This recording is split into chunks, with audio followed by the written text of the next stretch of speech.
The massive crystalline dome of the Galactic Senate stretched above like a frozen ocean, its transparent walls catching and reflecting the light of 3 distant suns. Inside this grand chamber on Nexus Prime, the most powerful beings in the known universe had gathered for what many considered the most important meeting in galactic history. Ambassador Li Huan stood quietly in the human section, his dark blue diplomatic uniform a stark contrast to the exotic clothing and natural coverings of the other species around him. He was a tall man with graying hair and calm eyes that had seen many difficult negotiations, but nothing quite like this. The weight of representing all of humanity pressed down on his shoulders like a heavy cloak. The chamber itself was a marvel of engineering. 847 different seating areas had been carved into the crystalline walls, each one designed to accommodate the unique physical needs of every species in the galactic community. Some delegates sat in pools of liquid methane, others hung from the ceiling in web-like structures, and a few existed as pure energy contained within specially designed force fields. The bioluminescent walls pulsed with a gentle rhythm that somehow synchronized with the heartbeats and life forces of every being present. It was meant to be calming, a symbol of unity among the diverse species of the galaxy. Today, however, the atmosphere crackled with tension that even the chamber's peaceful design could not ease. Li Huan had been studying the other delegates for hours.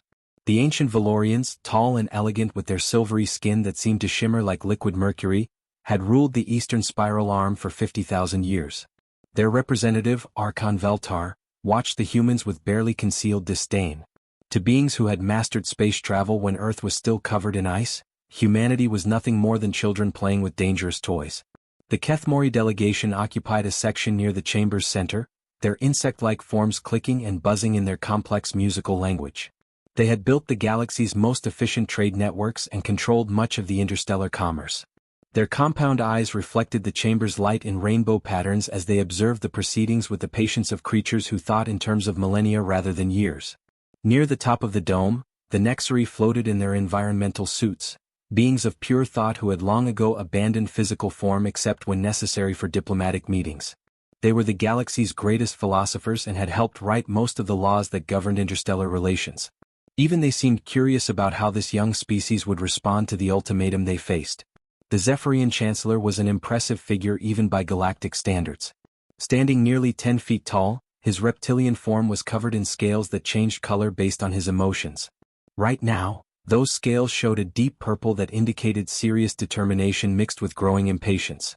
He had served as the Senate's leader for over 3 centuries and had never encountered a species quite like humanity.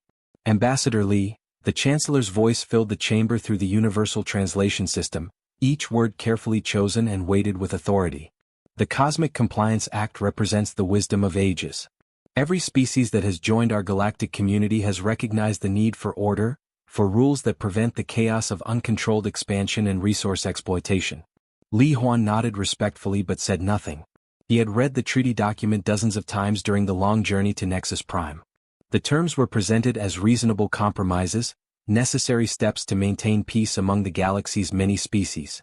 But he could see what they really meant for humanity. Under the Cosmic Compliance Act, Earth would become a managed world. Humans could keep their 12 existing colonies, but any further expansion would require approval from a council dominated by the ancient species. Earth's military would be reduced to a fraction of its current size, barely enough to defend their home system. Most importantly, humanity would have to surrender control of their resource extraction operations to galactic overseers who would decide what Earth could mine, harvest, or develop. The treaty claimed these measures were for the greater good, preventing wars over resources and ensuring that younger species did not accidentally damage the delicate balance of galactic civilization. But Li Huan had studied galactic history. He knew that every species that had signed similar agreements had slowly faded into irrelevance, becoming junior partners in their own territories. Around the chamber, representatives from hundreds of worlds watched and waited. Some showed obvious boredom, having seen this same scene play out many times before.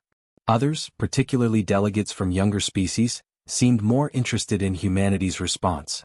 A few even appeared nervous, as if they were remembering their own moment of choice and wondering if they had made the right decision. The session had been going on for 6 standard hours. Li Huan's small delegation had listened to speech after speech explaining why the Cosmic Compliance Act was necessary, beneficial, and inevitable. The message was always the same: join willingly and prosper as a junior member of galactic civilization, or face isolation and eventual extinction. As the formal presentations concluded, the Chancellor approached the human section directly. His scales had shifted to a golden color that indicated he was making what he considered a generous offer. The chamber fell silent, and even the background hum of life support systems seemed to quiet in anticipation. "Your species has 24 standard hours to make your decision," the Chancellor announced, his words echoing off the crystalline walls. "Choose wisely, Ambassador Lee. The galaxy has extended its hand in friendship. It would be unfortunate if humanity chose to reject this gift." The threat beneath those polite words was unmistakable. Li Huan activated his quantum communicator, knowing that billions of beings across the galaxy would be waiting to hear humanity's answer. The choice that would define his species' future was now in motion. 500 meters beneath the streets of Geneva, in a bunker that could survive a direct nuclear strike, President Park Jun stared at the holographic displays surrounding him. The secure chamber had been built during the early days of space exploration, when humanity still feared attacks from unknown alien forces. Now it served as the meeting place where Earth's leaders would decide their species' fate. The room buzzed with nervous energy as holographic projections flickered to life around the circular table. Faces appeared from across Earth and the 12 human colonies scattered throughout nearby star systems. Each person in this virtual gathering understood that the next few hours would determine whether humanity remained free or became servants to alien masters. President Park was a compact man in his 50s with silver-streaked hair and eyes that had seen too many difficult decisions. He had led Earth through the first contact protocols, the establishment of colonial settlements, and the delicate process of joining galactic society. Now he faced the hardest choice of his career. General Kim Yuna stood beside the main tactical display, her uniform crisp despite having worked for 36 hours straight. She was one of Earth's most brilliant military minds, known for her ability to see through political language and identify real threats. The holographic treaty document glowed before her as she highlighted key sections with sharp gestures. "Look at Section 12, she said, her voice cutting through the worried murmurs filling the room. "They want us to reduce our fleet by 60% within 2 years. Section 18 requires all human military movements to be reported to alien supervisors 72 hours in advance. This is not a peace treaty. This is surrender." Admiral Choi Dae-hoon nodded grimly from his position at the Space Command Center on Luna. His weathered face showed the strain of commanding humanity's space forces during their rapid expansion into the galaxy. "The intelligence reports are clear," he said. 700 species have already signed versions of this treaty. The ancient races have been using this same document for thousands of years to control younger civilizations. The Admiral paused, looking directly at President Park through the holographic connection. "Sir, once we sign this, we become permanent junior partners. Our children will never see humans explore beyond the systems we currently control. Our grandchildren will grow up asking alien bureaucrats for permission to build new cities." Dr. Han Sora, sitting at her laboratory on Mars, pulled up historical data that painted an even darker picture. As Earth's leading expert on alien civilizations, she had spent decades studying the patterns of galactic politics. Her findings were disturbing. "I have analyzed the fate of every species that refused similar ultimatums over the past 10,000 years, she said quietly. The Helix Confederation controlled 43 star systems before they said no to the Senate. Within 50 years, their entire civilization was extinct. The Void Runners were master engineers who built some of the galaxy's most advanced technology. They lasted 30 years after their refusal." She highlighted a data chart showing the systematic destruction of rebellious species. "The pattern is always the same. Economic isolation followed by military pressure, then complete annihilation. The Senate calls it maintaining galactic stability, but the result is genocide." Governor Lee Min-yuk, representing the outer colonies, spoke up from his outpost near Alpha Centauri. "Dr. Han, what you're describing sounds like certain death if we refuse. But what happens to species that do sign? Do they survive?" Dr. Han's expression grew even more serious. "They survive, but they stop growing. The Taurians signed a compliance treaty 800 years ago. Today they still live on the same 12 worlds they controlled then. Their population is stable, their technology has barely advanced, and every major decision about their future is made by alien councils." President Park walked to the massive reinforced window that looked up through layers of protective shielding to Earth's surface above. The blue marble of humanity's homeworld seemed peaceful from this depth, but he knew that billions of people were waiting for news of this meeting. Parents tucking their children into bed, workers heading to factories, students attending classes, all of them unaware that their futures hung in the balance. The choice seems impossible, Park said, his voice barely above a whisper. Sign the treaty and watch our species slowly fade into controlled irrelevance. Refuse it and face immediate destruction. The debate continued for hours. Colonial representatives argued that survival was more important than freedom. They spoke of their responsibility to the families depending on them, the children who deserved a chance to grow up even under alien rule. Military commanders insisted that humanity's warrior spirit would die under foreign control, that a life of managed existence was worse than an honorable death. Scientists presented calculations showing the overwhelming technological advantage their enemies possessed. The combined fleets of the ancient species could reduce Earth's cities to ash within days. Resistance seemed mathematically impossible. But then younger voices began to speak up. Captain Song Minji, commanding a survey vessel on the galactic frontier, reported something interesting. Sir, we've been monitoring alien communications during our deep space missions. There are species out there who admire humanity's rapid expansion and technological innovation. Some of them are quietly questioning why they accepted permanent second-class status. Intelligence Officer Kang Dae-won added more intriguing data. Our analysis suggests that the galactic power structure is not as stable as it appears. Many younger species are growing restless under the current system. If humanity took a stand, we might not be as alone as the Senate wants us to believe. As the 24-hour deadline approached, President Park made his decision.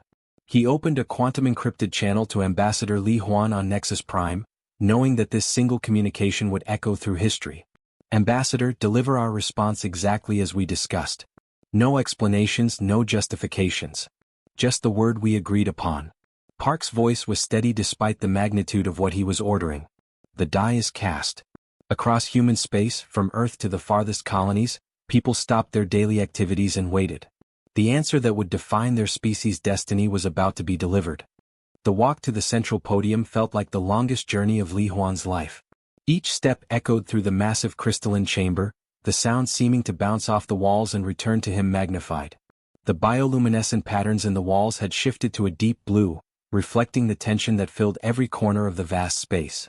847 different species watched his approach. Some had eyes like humans, others used heat sensors, sound waves, or electromagnetic fields to observe their surroundings.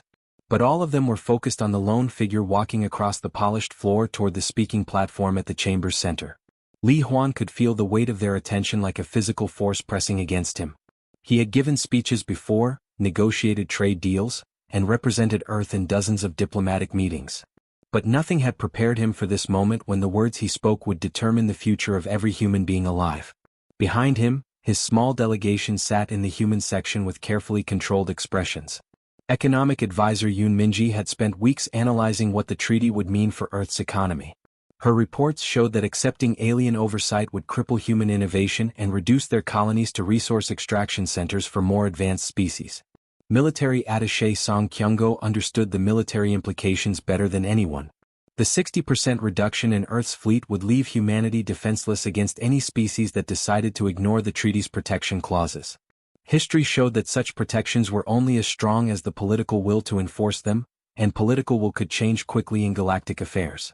Cultural Representative Nam Yunji had perhaps the most difficult job of all. She understood what signing the treaty would mean for human culture, art, literature, and the spirit that had driven their species to explore the stars. Managed civilizations rarely produced great art or breakthrough innovations. They became content with stability and forgot how to dream of something better. All three of them knew what Li Huan was about to say, and all three of them had argued late into the night about whether it was the right choice. But the decision had been made on Earth, in that bunker beneath Geneva where President Park Jun had weighed the impossible options and chosen the path that preserved humanity's soul even if it might destroy their bodies. The Zephyrian Chancellor stood at his elevated platform, his scales now showing the deep gold color that indicated absolute authority. His voice had been carefully modulated to sound reasonable and paternal, like a wise parent offering guidance to a stubborn child. But Li Huan could hear the steel beneath those diplomatic words. Ambassador Li Huan of the Terran Republic, the Chancellor announced, his words carried by quantum transmitters to every inhabited world in the galaxy. The Cosmic Compliance Act awaits your species' signature. The galaxy has extended its hand in partnership. The pause that followed felt eternal. Li Huan knew that billions of beings across hundreds of worlds were watching this moment through their various communication networks. On some worlds, Entire populations had gathered in public squares to witness what many expected to be humanity's surrender to galactic order. The ancient species expected submission. The Valerian Archon sat in his elevated seat with the confidence of someone who had seen this same scene play out dozens of times over the millennia. Young species always made the same choice when faced with overwhelming force. They might argue and delay, but they eventually bent the knee. The Kethmori delegates clicked their mandibles in what their species considered an expression of bored patience.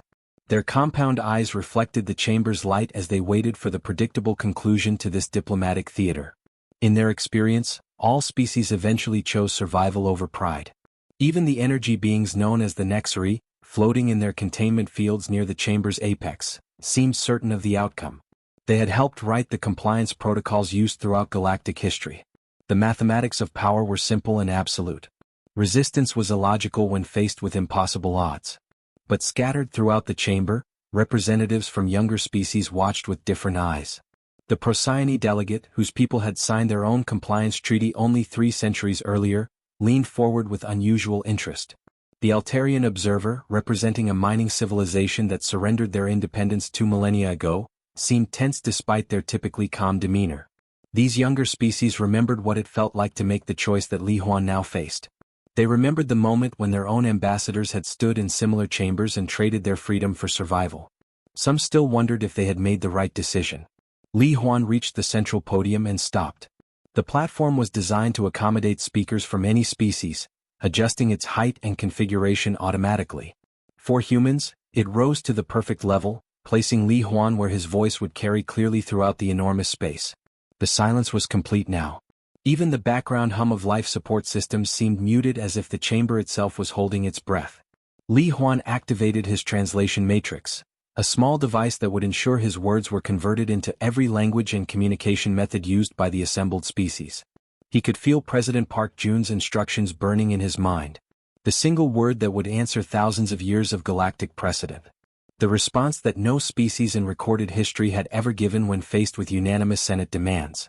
Li Huan looked out at the vast assembly, meeting the gaze of beings whose civilizations had ruled the galaxy since before Earth's sun was born. His voice, when it came, was steady and clear, carrying easily through the crystalline space to reach every corner of the chamber. The word that followed would echo through galactic history, sparking rebellions on distant worlds and changing the balance of power that had remained stable for millennia. It was a simple word, barely a syllable, but it carried the weight of humanity's refusal to surrender their destiny to others. In that moment, Li Huan spoke for every human who had ever looked up at the stars and dreamed of walking among them as equals rather than servants. The first sign of what was coming appeared on the edge of human space exactly 72 hours after Ambassador Li Huan spoke that single word in the Galactic Senate. Captain Song Minji was commanding a routine patrol near the outer colonies when her sensors detected something that made her blood run cold. "Commander, I'm reading massive energy signatures at the hyperspace jump points," her tactical officer reported, his voice tight with concern. "Multiple fleets dropping out of faster-than-light travel. Sir, the numbers don't make sense. I'm counting over 3,000 ships in the first wave alone." Song Minji stared at her displays in disbelief. In her 15 years of service, she had never seen so many warships in one place. The coalition fleet that emerged from hyperspace was like nothing in recorded galactic history. Massive Valerian dreadnoughts, each one capable of destroying an entire city with a single shot. Kethmori battle carriers that could deploy thousands of fighter craft. Nexari siege platforms designed to crack open planets like eggs. "Send an emergency transmission to Earth Command," Song Minji ordered. "Priority Alpha. Tell them the galaxy has come to teach us a lesson." On Earth, President Park Jun stood in the same underground bunker where he had made the decision to reject the treaty. The holographic displays around him now showed the nightmare that decision had unleashed. Red warning symbols covered the star maps as alien fleets moved into position around every human settlement. Admiral Choi Dae-hoon's face appeared on the main communication screen, his expression grim. "Mr. President, the fleet numbers are confirmed.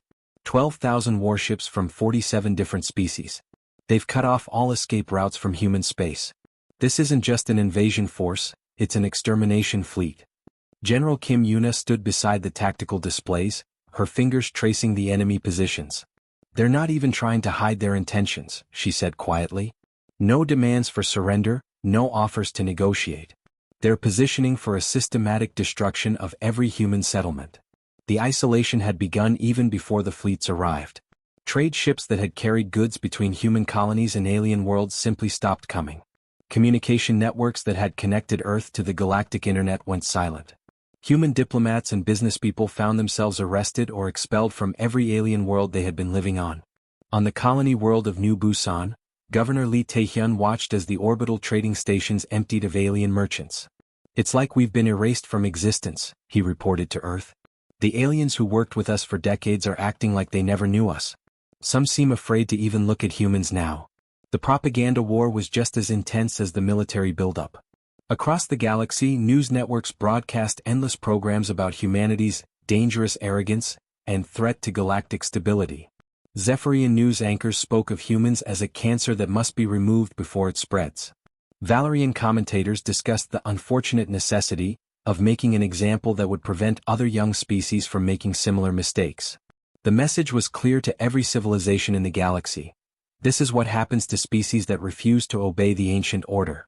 But something unexpected was happening in the darker corners of civilized space, in places where the propaganda couldn't reach and the surveillance wasn't quite perfect. On mining worlds and factory planets, in college dormitories and worker housing blocks, beings who had lived their entire lives under alien rule began asking dangerous questions. Engineer Jo Haiwan crouched in the maintenance tunnels beneath the Altarian mining complex on Kepler 442b, speaking in whispers to a group of young workers. The tunnels were one of the few places not monitored by the overseers who controlled their world. "Did you hear what the human ambassador said?" she asked, her voice barely audible above the hum of machinery. "Just one word. No." That's all it took to shake the entire galactic government. One of the younger miners, barely out of adolescence by Altarian standards, looked confused. "But Joe, the humans are going to be destroyed. The news says their entire species will be extinct within a year. How is that inspiring?" Jo Haiwan smiled grimly. "Because for the first time in 800 years, someone said no to the Senate and meant it. For the first time since our grandparents' signed the compliance treaty, someone showed that refusing is possible." Similar conversations were happening across dozens of worlds. On the Procyon homeworld, university students gathered in secret to discuss why their species had accepted permanent junior status in galactic affairs. Their ancestors had been explorers and inventors before the compliance treaty turned them into managed citizens of a managed world.